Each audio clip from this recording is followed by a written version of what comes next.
Hello students.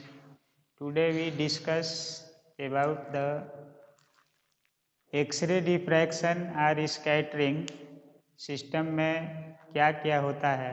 Bragg's law के बारे में हम लोग डिस्कस किए थे कि ब्रैग्स लॉ क्या है। अब स्कैटरिंग, एक्सरे का स्कैटरिंग कैसे होता है, ये सब टर्म हम लोग सॉल्व करते हैं। तो एक कंटेंट लेंगे। देखिए, ब्रैग्स लॉ कल पढ़ रहे थे, उससे हम लोगों को मिला था,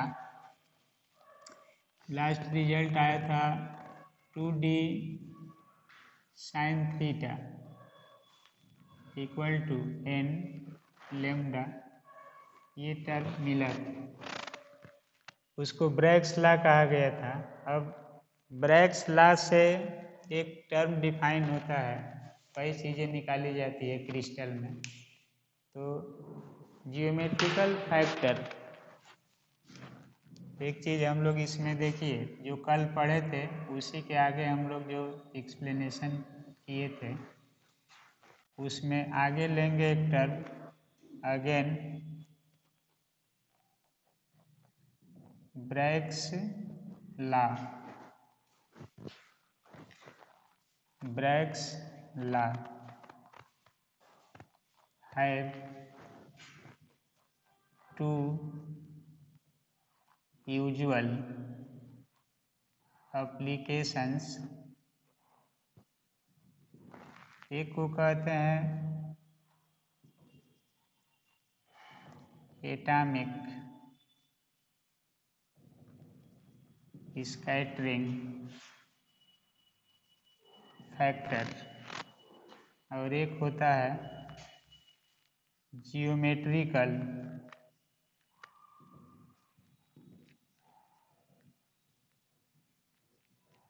स्ट्रक्चर फैक्टर। तो यहाँ पर हम लोगों को एटॉमिक स्कैटरिंग फैक्टर थोड़ा सा एक्सप्लेन करना है। इसी से स्कैटरिंग का मीनिंग क्या है ये हम लोग एक्सप्लेन करेंगे। तो here we discuss only atomic scattering factor. Atomic scattering factor. तो देखिए, ब्रैग्स लॉ से डी क्रिस्टल का इंटरनल स्ट्रक्चर बताता है, एन आर्डर बताएगा, first order, second order, third order. तो इसका आगे हम लोग एप्लीकेशन करेंगे ब्रैग्स लॉ का। क्रिस्टल रेसिप्रोकल लैटिस वेक्टर से भी ये प्रूफ होता है, उसको भी पढ़ेंगे। थोड़ा सा एक नाम और एक्सप्लेन करना चाहते हैं इसमें, एटॉमिक स्कैटरिंग फैक्टर। तो एक हेडिंग हम लोग यहाँ पर लेंगे जो आपके कोर्स में है, कई तरह से इसका एप्लीकेशन होता है। तो एक टर्म हम लोग डिफाइन करेंगे। देखिए, आज का जो कंटेंट है इस लेक्चर में, atomic scattering factor. Atomic scattering factor क्या होगा। तो इसको ओरिजिनेट करने के लिए एक चीज़ आप लोग पढ़े हैं। देखिए, जैसे एक्सरे का नाम सुने हैं, एक्सरे जो होती है ये पढ़े थे आप लोग कुछ सेकेंड ईयर में, एक्सरे स्पेक्ट्रा। तो इसमें ये टर्म मिलता है कि न्यूक्लियस है, ऑर्बिट में इलेक्ट्रॉन्स हैं, तो इनर मोस्ट ऑर्बिट के इलेक्ट्रॉन से फर्स्ट इलेक्ट्रॉन को टकराया जाता है। तो ये जो चार्ज पार्टिकल इलेक्ट्रॉन है यही इमिट होती है फास्ट एनर्जी के साथ वेव फॉर्म में। उसी फास्ट मूविंग एनर्जी को कहा जाता है एक्सरे। इनर मोस्ट ऑर्बिट से इलेक्ट्रॉन का एमिशन होता है, यानी चार्ज से ये कोलाइड करता है एक चार्ज फास्ट एक्सेलरेटेड या हाई पोटेंशियल से। तो चार्ज है और एटम है, कोई क्रिस्टल है, तो उसमें सबसे पहले एटम है उस एटम में चार्ज है, और एक्सरे के लिए रिस्पांसिबल चार्ज इलेक्ट्रॉन है आउट ऑफ न्यूक्लियस। तो इसी से एक्सरे का जनरेशन होता है, इनर मोस्ट ऑर्बिट के इलेक्ट्रॉन का एमिशन होता है, बांड टूटता है, फास्ट एनर्जी निकलती है। तो यहाँ पर एक टर्म लिया गया है कि किसी भी क्रिस्टल में एटम है, उस एटम में चार्ज है, इसी से बना है। तो एटॉमिक पूरा एटम से जो एक्सरे अगर हम लोग किसी क्रिस्टल पर डालते हैं ऐसे, तो सभी एक्सरे जाकर किसी न किसी एटम के चार्ज से ही कोलाइड करेगी, क्योंकि ये चार्ज से ही कोलिजन कर सकती है या स्कैटरिंग कर सकती है। तो संपूर्ण एटम से एक्सरे का जो स्कैटरिंग होता है वो कैसे होता है, तो इसको डिफाइन किया गया है कि इस रूप में स्कैटरिंग फैक्टर क्या होगा। तो देखिए एक्सरे क्या है, सबसे पहले इसको आप लोग पढ़ चुके हैं। यहाँ पर बताया गया है कि एक्सरे इनर मोस्ट ऑर्बिट से इमिटेड इलेक्ट्रॉन होती है जिसकी एनर्जी बहुत अधिक होती है, इलेक्ट्रोमैग्नेटिक वेव है और वेव फॉर्म में ये मूव करती है। तो यहाँ पर चार्ज से कोलिजन करेगी क्योंकि इसकी उत्पत्ति चार्ज से ही हुई है। इलेक्ट्रॉन फास्ट मूविंग इलेक्ट्रॉन होते हैं वेव फॉर्म में, वही एक्सरे बनते हैं। तो एक्सरे की उत्पत्ति, अब एटम में चार्ज है तो एक स्कैटरिंग, नाम सुनते हैं आप लोग, वेव में लाइट है तो उसका स्कैटरिंग होगा, इलेक्ट्रोमैग्नेटिक वेव है तो उसका स्कैटरिंग होगा। तो कल का जो टॉपिक था ब्रैग्स लॉ, उसको यहाँ पर अभी हम लोग इंट कर रहे हैं, तत्काल में इक्वेशन निकाले हैं। अब एक नाम एक्सप्लेन करते हैं, एटॉमिक स्कैटरिंग फैक्टर। उसके बाद फिर crystal structure,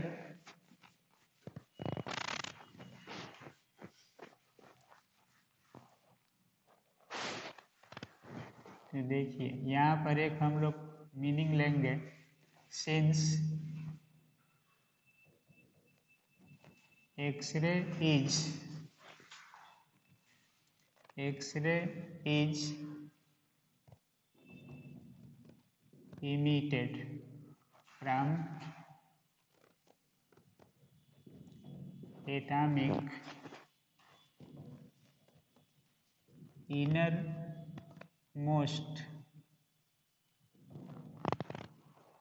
emitted from atomic innermost orbit electrons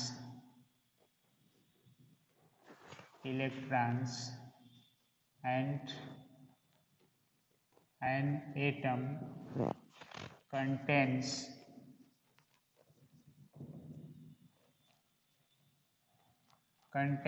many electrons। तो ये contains many electrons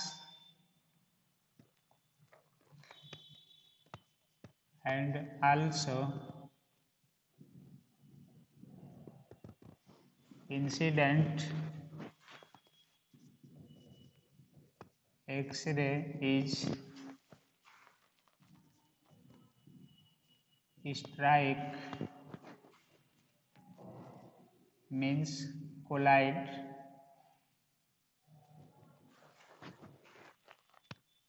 और इसी को कहते हैं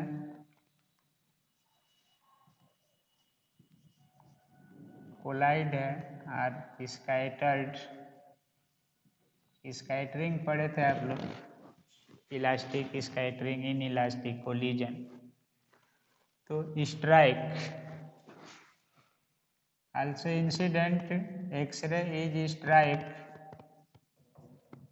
with the crystal atom as well as its electrons।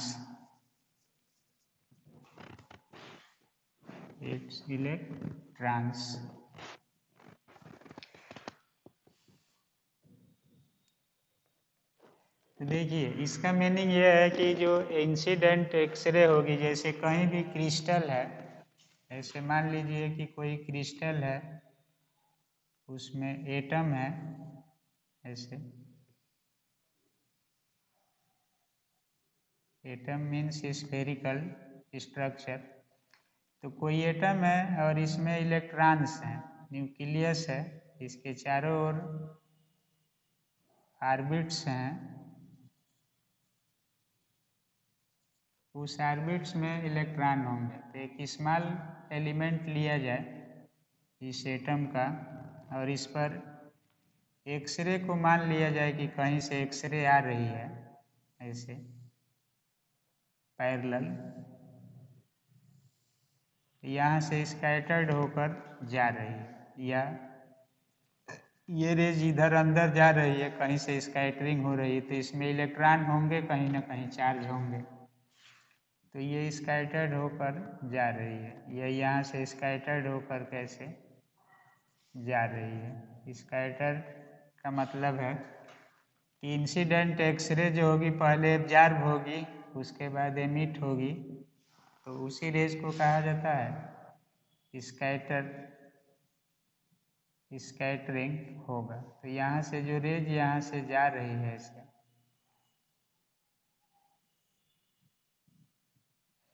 तो इसको हम लोग कहते हैं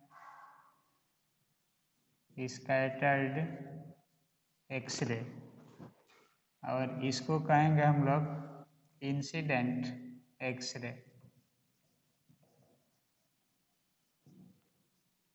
इंसिडेंट एक्सरे ये होगी। अब ये कोई एटम है और ये इसके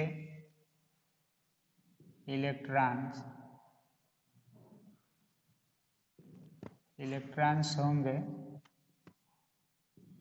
आउटर साइड ऑफ न्यूक्लियस के ही इलेक्ट्रॉन होते हैं, इनर मोस्ट ऑर्बिट में जो इलेक्ट्रॉन होते हैं, स्कैटर्ड होती है।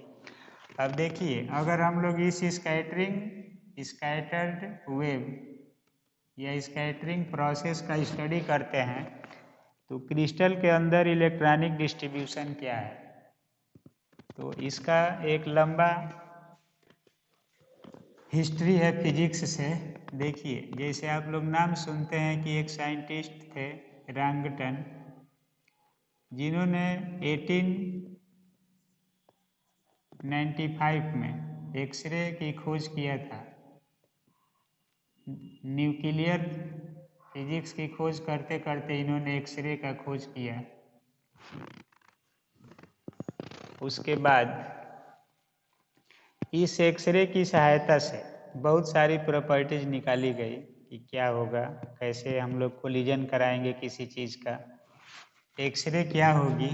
उसके बाद के साइंटिस्ट एक्सरे पर काम करके और तरह तरह की प्रॉपर्टीज सॉल्व करने लगे। एक्सरे स्पेक्ट्रा मिला, ब्रैग्स लॉ मिला, और ये एक्सरे का मॉलिक्यूलर स्पेक्ट्रा, एटॉमिक स्पेक्ट्रा, सारी चीज़ें निकाली जाती है। तो एक्सरे में स्कैटरिंग क्या है, स्कैटरिंग को समझने का एक कंसेप्ट मिलता है कि अगर हम लोग किसी चीज़ का स्कैटरिंग कराते हैं तो स्कैटरिंग आप लोग पढ़े हैं कि लाइट का होता है, और इस स्कैटरिंग में वेवलेंथ का रोल होता है। रेले लॉ पढ़े हैं कि स्कैटर्ड इंटेंसिटी प्रोपोर्शनल होती है 1/λ का पावर क्यू के रूप में ऐसे आती है। तो स्कैटरिंग क्या होगा, तो स्कैटरिंग एक्सरे का होगा। एक्सरे खोजा गया, उसके बाद से एक्सरे का स्कैटरिंग कराकर कॉम्पटन ने कुछ दिया इफेक्ट, एक्सरे स्पेक्ट्रा मिला। तो ये सारी प्रॉपर्टीज एक दूसरे से कहीं ना कहीं रिलेट्स हैं। तो इंसिडेंट एक्सरे, अगर हम लोग कहीं से एक्सरे प्रोड्यूस करा लें, पुलिस ट्यूब से एक्सरे प्रोड्यूस होती है, तो इसको अगर क्रिस्टल पर डाला जाए तो क्रिस्टल का बेसिक एलिमेंट क्या है या लैटिस क्या है, एटम है, उसमें इलेक्ट्रॉन्स हैं, और उस इलेक्ट्रॉन से एक्सरे आती है, टकराती है, तो उसको एब्जॉर्ब करेगा, उसकी एनर्जी को क्या करेगा, एब्जॉर्ब करेगा। ये आप लोग पढ़ते हैं कि इलेक्ट्रोमैग्नेटिक वेव है, इलेक्ट्रिक मैग्नेटिक फील्ड में डिफ्लेक्ट नहीं होती है, तो जाकर टकराएगी तो इलेक्ट्रॉन उसके एनर्जी को एब्जॉर्ब करता है, एक्साइटेड होता है, उसके बाद स्वयं एनर्जी रिलीज करता है। उसी एनर्जी को कहा जाता है स्कैटर्ड एक्सरेज। तो वो स्कैटरिंग होगा, तो इसमें फैक्टर है, कैसे डिफाइन होगा कि इस पर डिपेंड करेगा। तो ये चार्ज होता है, इलेक्ट्रॉनिक चार्ज पर ही डिपेंड करेगा। तो इसको डिफाइन करने के लिए हम लोग एक मीनिंग यूज करेंगे। देखिए, नाउ एटॉमिक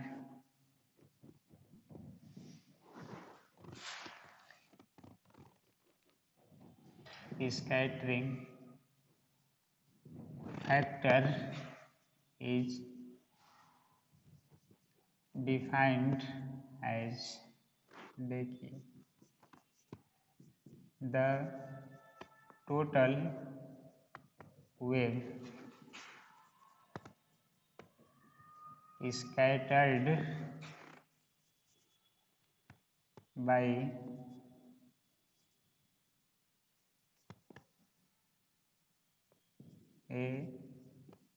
एक एटम लिया जाता है, by a whole atom and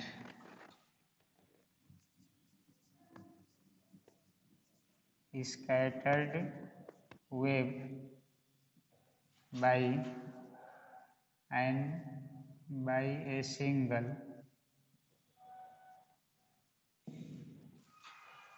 electron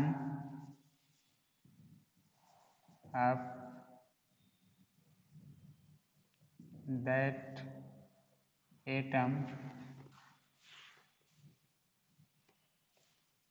ratio is called atomic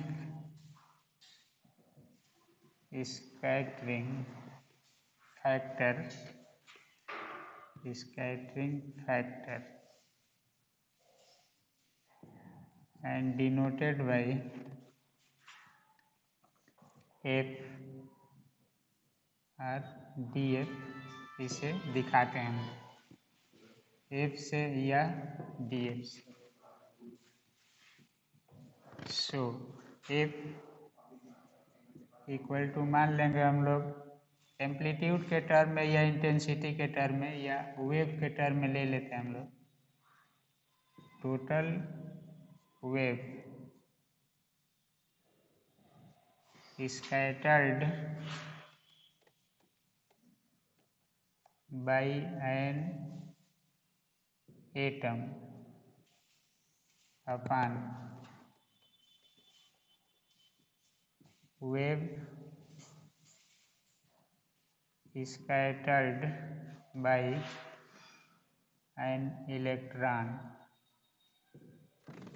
दोनों के रेशियो को कहा जाता है atomic scattering factor.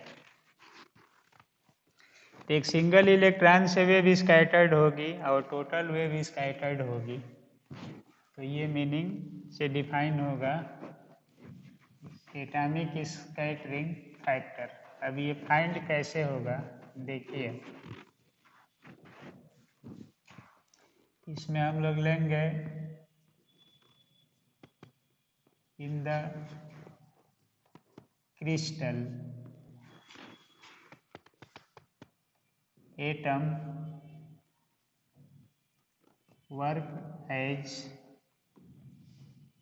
lattice point and X-ray only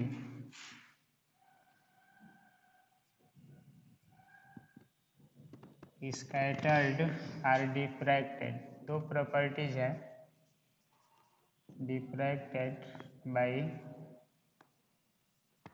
crystal lattices or atoms, उसी से स्कैटर्ड होगी। अब देखिए, अगर मान लीजिए कि एक्सरे हम लोग ले लिए कि आ रही है इधर से, तो ये इलेक्ट्रॉन से टकरा करके स्कैटर्ड होगी, तो एक चार्ज है। अब स्कैटरिंग जो भी होगा, अगर कोई चार्ज है एक्साइटेड होता है, मान लीजिए इलेक्ट्रॉन है, तो एक्साइटेड होगा तो अपने ग्राउंड स्टेट में आएगा तो एनर्जी रिलीज करेगा। ये तो एक्सरे आ करके उससे कोलाइड करेगी, उसको एब्जॉर्ब करेगा, तो एनर्जी है एक्सरे। ये एक्साइटेड होगा। जब एक्साइटेड होगा, कंसेप्ट समझना है। अब आप लोगों को जो मीनिंग है उसको हम लोग एक्सप्लेन करते हैं, बदलते नहीं है कि हाँ ये क्या है। अब स्कैटरिंग है तो आपको स्कैटरिंग के रूप में ही इसको समझना है। स्कैटरिंग क्या है ये आप लोग पढ़ते आए हैं बचपन से। तो यहाँ पर क्या होगा, तो देखिए जब एक्सरे जाएगी तो टोटल एटॉमिक इलेक्ट्रॉन जो होंगे उसको एब्जॉर्ब करेंगे और रेडिएट करेंगे अपना एनर्जी। तो एक वो सिस्टम होगा। उसके बाद एक सिंगल इलेक्ट्रॉन पर एक्सरे आ रही है तो ये इसको इस स्टेट में है, एनर्जी को एब्जॉर्ब करेगा तो एक्साइटेड स्टेट में जाएगा। फिर ये अपने स्टेट में आता है तो आप लोग पढ़े हैं कि जैसे लेजर में ट्रांजिशन होता है, तो ये आता है तो अपने एनर्जी को रिलीज करेगा।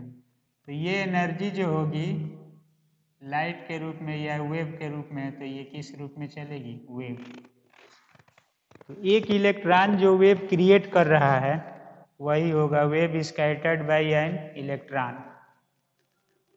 और ये होगा कि टोटल इंसिडेंट एक्सरे आ रही है, किसी एटम से कोलाइड कर रही है, पास करेगी ही क्रिस्टल में। इसका पेनिट्रेशन पावर अधिक होता है, ये पढ़े आप लोग। जैसे हम लोगों के शरीर में ये इंटर कर जाती है तो शरीर में भी एटम है, उसको भेजते हुए पार करेगी, मालिक्यूल आयन से टकराएगी, स्कैटर्ड होगी। तो पूरा एटम में कितना इलेक्ट्रॉन है, सबसे स्कैटर्ड एनर्जी जो निकलती है उसका मान, और एक इलेक्ट्रॉन से जो एनर्जी स्कैटर्ड होगी उसका मान का रेशियो निकाल दिया जाता है। तो उसी को कहा जाता है, देखिए द टोटल जो वेव है scattered by a whole atom and scattered wave by a single electron of that atom ratio is called atomic scattering factor and denoted by S या ds से ये हम लोग डिनोट करते हैं। अब इसका मीनिंग हो गया कि एक रेशियो होगा और ये दो स्कैटर्ड वेव का रेशियो है। एक टोटल एटम से वेव स्कैटर्ड होती है और एक इलेक्ट्रॉन से होती है। तो इसका मीनिंग यही है कि एक इलेक्ट्रॉन जो वेव निकल रही है उसी का इंटेंसिटी या एम्पलीट्यूड लेते हैं। तो हम लोगों को जनरल फैक्टर लेना है, इसका एप्लीकेशन करना है आगे सॉलिड स्टेट फिजिक्स में, ये क्या होगा। तो देखिए यहाँ से डिफ्रैक्टेड बाय क्रिस्टल लैटिस या एटम्स। अब यहाँ पर हम लोग लेंगे now scattered wave by a single electron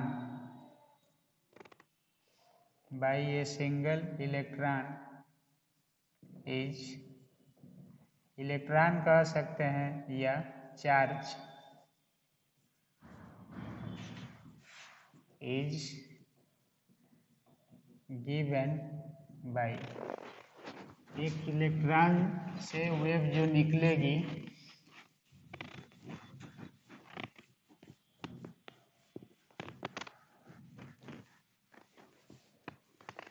देखिए एक इलेक्ट्रॉन से जो वेव निकलेगी, मान लीजिए एक इलेक्ट्रॉन की वेव है साई इतना। अब ये हो जाएगा यहाँ पर Sai not e⁻⁻⁰ k.r minus omega T. इसको मान लीजिए इक्वेशन फर्स्ट। तो एक चार्ज या एक इलेक्ट्रॉन से वेव इतना क्रिएट होगी। अब यहाँ पर है कि since atom is just as a sphere, so its total charge is find in the term of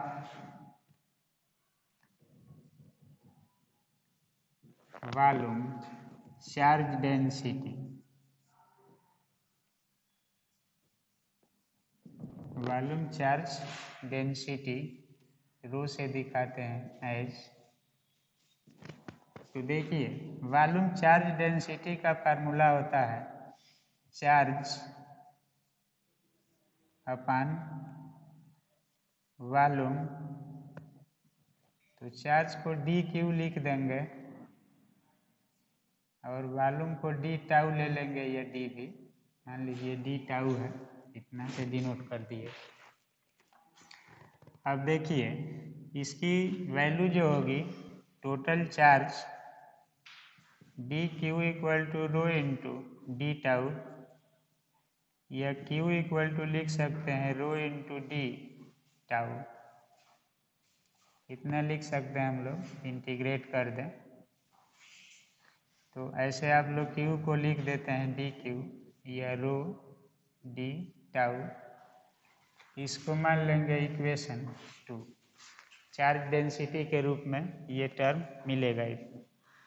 अब देखिए एक इलेक्ट्रॉन इतना वेव को इमर्ज आउट कर रहा है या स्कैटर्ड कर रहा है, तो टोटल एटम का जो एनर्जी होगा यह वेव होगी, hence wave scattered by a, अब लिख देते हैं by an atom is expressed as। अब टोटल जो वेव होगी एक एटम की वो कितनी होगी देखिए, सब अप्लाइड टॉपिक्स हैं, थोड़ा सा क्रिस्टल के अंदर जाकर हम लोग समझते हैं। तो जो वेव होगी ये atomic wave e⁻⁻⁰ k dot r minus omega T into total electrons, एक इलेक्ट्रॉन्स की वेव है, टोटल इलेक्ट्रॉन्स लिखेंगे, या आई के डॉट आर। तो इसमें हम लोग जब सभी इलेक्ट्रॉन से लेंगे तो एक फेज डिफरेंस जोड़ देंगे डेल्टा इसी में, और इनटू टोटल चार्ज भी लिख सकते हैं, टोटल चार्ज। तो स्मॉल एलिमेंट ले लेते हैं पहले, स्मॉल एलिमेंट के लिए दिखा देंगे हम लोग D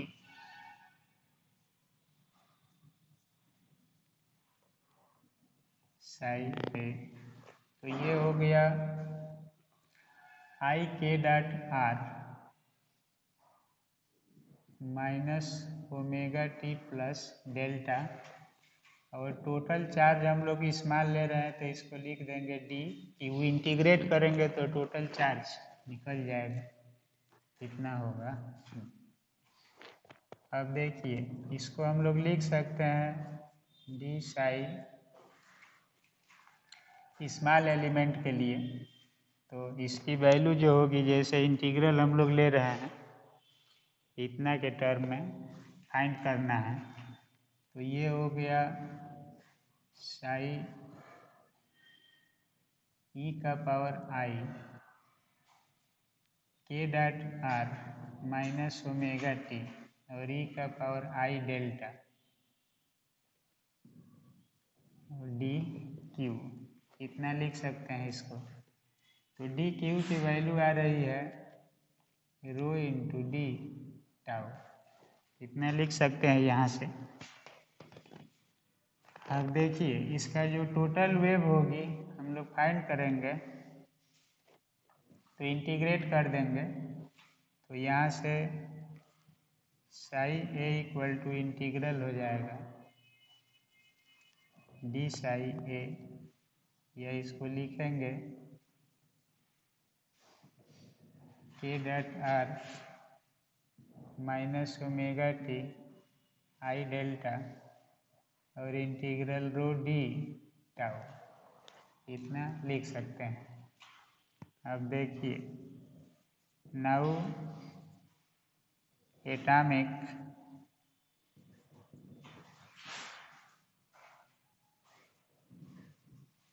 scattering factor is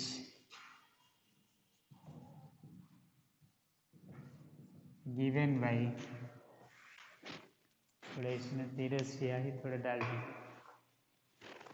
atomic scattering factor जो होगा वो क्या होगा, देखिए एक बार और हम लोग इसको इस तरह से एक्सप्लेन करते हैं कि जैसे मान लीजिए कि कोई एटम है, उसमें इलेक्ट्रॉन्स हैं, ऑर्बिट्स में डिस्ट्रीब्यूट हैं, तो इस पर एक्सरे जब आ रही है तो इनका स्कैटरिंग होगा, एब्जॉर्ब होगी और री इमिट होगी या रेडिएट होगी। तो उसी को फाइंड कर रहे हैं हम लोग। अब एक एटम का टोटल वेव कितनी होगी इस चार्ज पर डिपेंड करेगी, इतना है। अब देखिए यहाँ से एफ की वैल्यू था कि साई ए अपान साई ई, एक इलेक्ट्रॉन और होल एटम से स्कैटर्ड एनर्जी। तो इसी को इक्वेशन 1 में लिया गया था, यही था टोटल वेव स्कैटर्ड, या समझ आएंगे आप लोग। तो इसको हम लोग ले लिया है टोटल वेव बटा इलेक्ट्रॉनिक वेव। अब इसको बाय इक्वेशन 1 हम लोग लिए थे या डिफिनीशन लिए थे, तो उसी से एफ को ले लेंगे आप लोग डिफिनीशन। तो यहाँ पर अब वैल्यू हम लोग रख देंगे। देखिए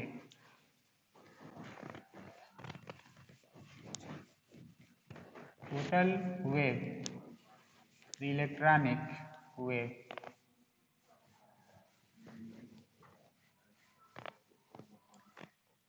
तो यहाँ पर एफ इक्वल टू, ये पहले का रिजल्ट है, आएगा टोटल वेव आ रहा है psi naught E to the power I K dot are. Phi इसमें देखिए, फाई ये डेल्टा जो लिया गया है, एक एटम में इलेक्ट्रॉन अलग अलग होंगे, सबसे जो वेव जाएगी उसका पाथ अलग अलग होगा। पाथ डिफरेंस जब अलग होगा तो फेज डिफरेंस उसमें आ जाएगा। डेल्टा की वैल्यू क्या है इसमें तो आगे हम लोग एक्सप्लेन कर लेंगे, लेकिन किसी को अगर कंफ्यूजन होता है कि इसमें डेल्टा क्या हो गया, तो एक इलेक्ट्रॉन से जो वेव जाएगी उसका एक ही पाथ होगा, लेकिन एक एटम के अलग अलग ऑर्बिट के इलेक्ट्रॉन से स्कैटरिंग होगा तो सबका पोजीशन अलग अलग होगा। तो सब वेव जो स्कैटर्ड होगी उसमें पाथ डिफरेंस होगा और उसके करेस्पॉन्डिंग एक फेज डिफरेंस आएगा, यहाँ पर लिया गया है डेल्टा। तो ये हो गया ओमेगा टी, डाल दिए इसमें। तो ये ओमेगा टी हो गया। अब उसके बाद E to the power I delta हो गया, और यहाँ पर है integral rho D tau upon electronic wave का जो वैल्यू है I K dot R minus omega T, यही मिला था, ये वैल्यू मिल रहा है। तो ये इसे कैंसिल हो जाएगा, टर्म एफ की वैल्यू आएगा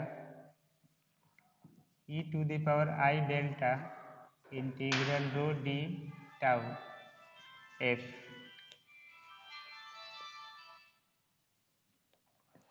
तो ये स्कैटरिंग फैक्टर, तो यहाँ पर जो एफ की वैल्यू होगा आई delta rho D tau,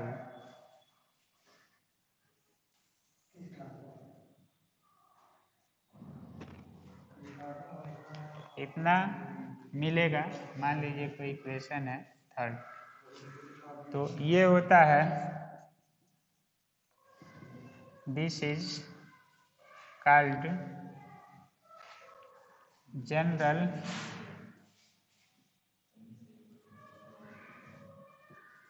expression of atomic scattering factor and have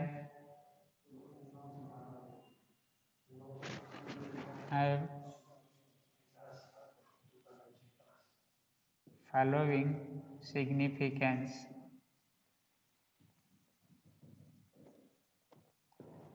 ये स्कैटरिंग फैक्टर है। देखिए इसका मीनिंग क्या है, ये हम लोग एक्सप्लेन करेंगे।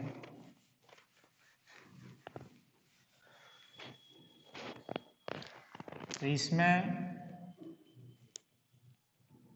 If phase difference delta equal to 0, then f की वैल्यू, फेज डिफरेंस डेल्टा जब 0 होगा, डी टाउ, तो ये हो गया 1 हो जाएगा। ये इंटीग्रल डी टाउ यानी क्यू, क्यू का मान था, क्यू इक्वल टू आया था integral D Q integral rho D tau, volume charge density के टर्म में ये क्यू। तो इसका मीनिंग है कि टोटल चार्ज के बराबर होगा एफ, दैट इज, इसका मीनिंग है कि इफ ऑल द इंसिडेंट, देखिए तो इधर कट नहीं रहा है, all the incident X-rays are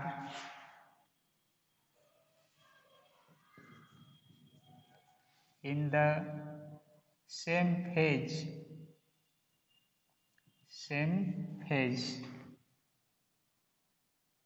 तो उसी समय सेम फेज में आएगी तो कोई फेज डिफरेंस नहीं होगा, सेम फेज, देन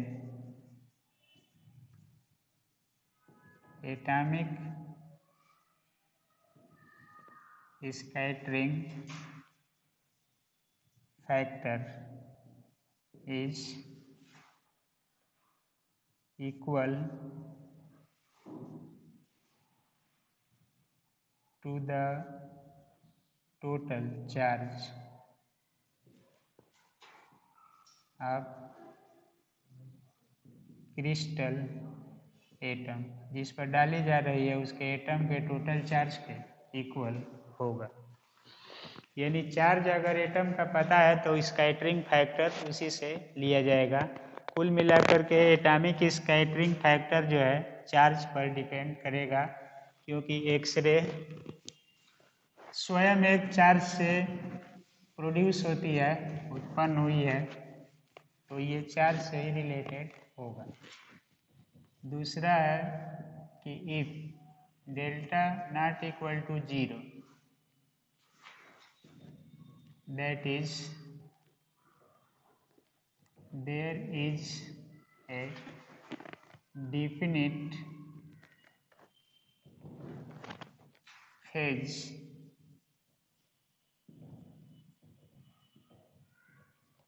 differences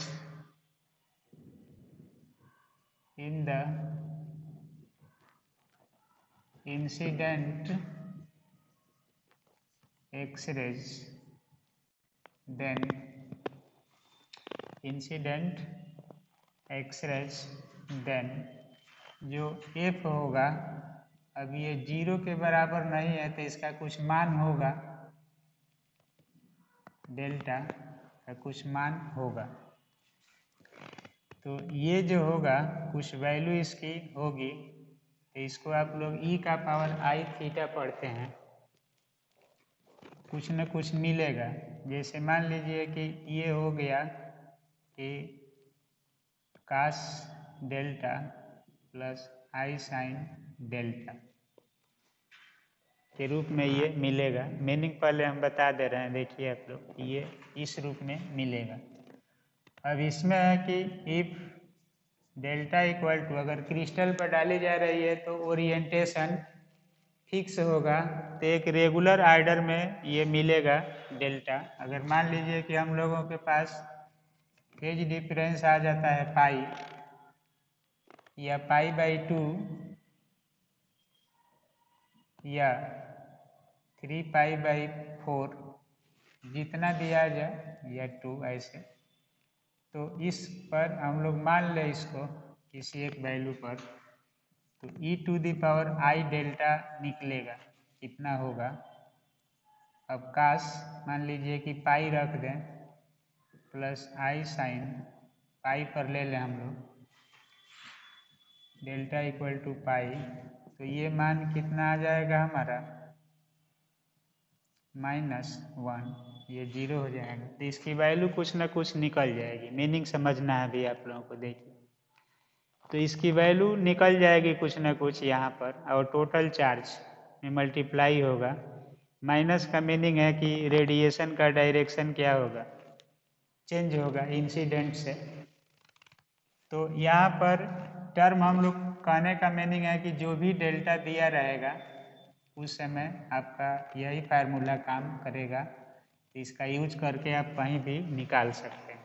तो जितना डेल्टा दिया रहे उसे एटॉमिक स्कैटरिंग फैक्टर निकलता जाएगा। तो ये आपका अंडरस्टैंडिंग पॉइंट है आपके समझने के लिए। तो उस कंडीशन में एटॉमिक स्कैटरिंग फैक्टर जो मिल रहा है i delta integral rho D tau को आप लिख सकते हैं cos delta I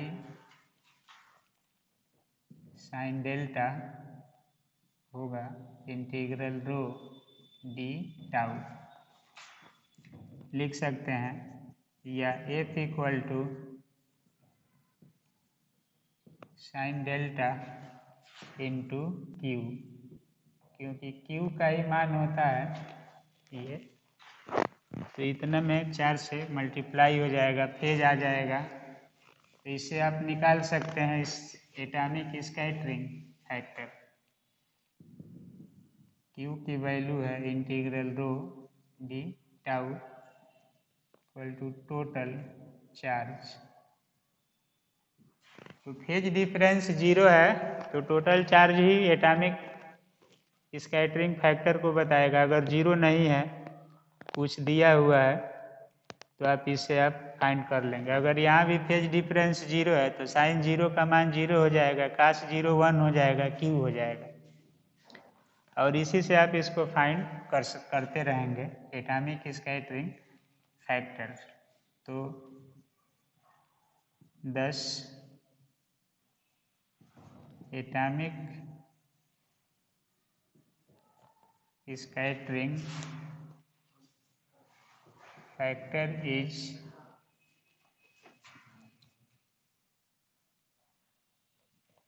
calculated for any value of delta and atomic charge के रूप में इसे हम लोग कहीं भी कैलकुलेशन कर सकते हैं। तो ये एक एटॉमिक स्कैटरिंग फैक्टर दिया गया है सिलेबस में, बीच बीच में कुछ टर्म रख दिए गए हैं। तो ये कई तरह से कैलकुलेट होता है, एक मेथड ये भी है, और अदर मेथड से भी हम लोग काउंट करते हैं। तो इसको आप लोग एक ले लेंगे, ब्रैग्स लॉ का इंटरनल स्ट्रक्चर फाइंड करने का कंसेप्ट है। अब इसके बाद हम लोग इंटरनल स्ट्रक्चर कौन कौन, जैसे डायमंड का पढ़ना है, HCP पढ़ना है, सोडियम क्लोराइड पढ़ना है, तो डायमंड और HCP पूछा जाता है आप लोगों से। क्रिस्टल स्ट्रक्चर तो बहुत है, तो एक दो को एक्सप्लेन कर देंगे इसमें कौन कैसे हैं। सिलेबस में ये है, और बड़ा पेपर है चूँकि ये दो को मिलाकर बनाया गया है। वो सबसे बड़ा पेपर है solid state and nuclear physics में दिया गया है। तो ये अक्टूबर में क्रिस्टल ही चल रहा है, अभी बहुत दिन तक चलेगा। उसके बाद से सॉलिड की प्रॉपर्टीज है, ये सब टर्म्स आएंगे, तो वो सब बात की बात है। स्कैटरिंग में इतना आप लोग पढ़ेंगे, और ये कैसे निकलेगा, फेज क्या है इसमें ये बताया गया कि जैसे आप इंसिडेंट वेव को ही ले रहे हैं, तो ऑर्बिट में इलेक्ट्रॉन है ऐसे, तो कोई एक्सरे यहाँ से चल रही है तो इस पर आएगी, कोई इस पर आएगी, तो सबके पाथ में डिफरेंसेस होंगे। ब्रैग्स लॉ यही कहता है, एक प्लेन ये है, दूसरा है, तीसरा है। तो इसी से जो स्कैटरिंग हो रहा है इसमें फेज डिफरेंस मिलेगा, और एक इलेक्ट्रॉन पर जो वेव आएगी उसमें कोई फेज डिफरेंस नहीं मिलेगा, इसलिए उसका इक्वेशन लिया गया था। और टोटल एटम वाले में लिया गया था डेल्टा। तो ये फार्मूला मिला हम लोगों को, इसे फैक्टर को हम लोग फाइंड कर सकते हैं। तो इसमें भी अगर डेल्टा को 0 कर देंगे तो हमारा ये फार्मूला निकल जाएगा। इस पर भी रख सकते हैं, डेल्टा की वैल्यू मान लीजिए कुछ भी रखें, π/2 या पाई या 30 डिग्री, 45 डिग्री, 60 डिग्री, कितना भी, तो आप इसके वैल्यू को नोन कर सकते हैं। टोटल चार्ज कितना है, जो टारगेट एटम लिया जाएगा, जैसे मान लीजिए सिल्वर लिया गया, तो उसमें कितने इलेक्ट्रॉन हैं ये आपको पता है। तो टोटल चार्ज होता है Q = Na, उसे आप निकाल लेंगे कितना चार्ज है, और कितना फेज डिफरेंस प्रैक्टिकल करके आप इसको फाइंड करते हैं तो ये निकल जाएगा। ये फैक्टर काउंट हो जाएगा, जो स्कैटरिंग फैक्टर है, कितने आयंस या चार्ज स्कैटरिंग सिस्टम में भाग ले रहे हैं, कितने स्कैटर्ड हो कर रहे हैं, उसको हम लोग फाइंड करते हैं इसमें। तो शेष अगले लेक्चर में बताएंगे, टाइम भी हो गया है। तो इस लेक्चर में इतना ही, तब तक ओके, थैंक यू।